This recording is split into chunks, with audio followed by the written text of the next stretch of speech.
told you we were going to take chocolate and peanut butter and butterscotch and mix them all together in a wonderful creation called a Scotcheroos. That's what we're going to do. It is 1.25 cups of honey. Brown sugar, we're going to do 3/4 cup.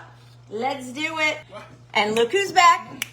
Ed is back. You know, that's a Hi, Tugsy. So you need 1.25 cups of peanut butter.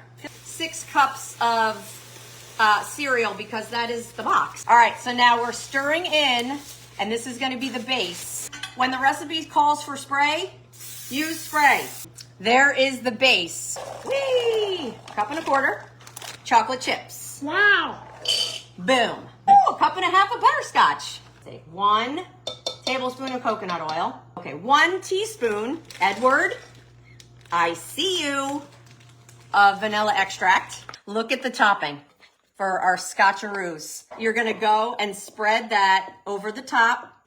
You're just gonna sprinkle a little sea salt on top. Is all We're gonna let it chill, baby, chill for 30 minutes. Bye, All right, everybody. bye guys.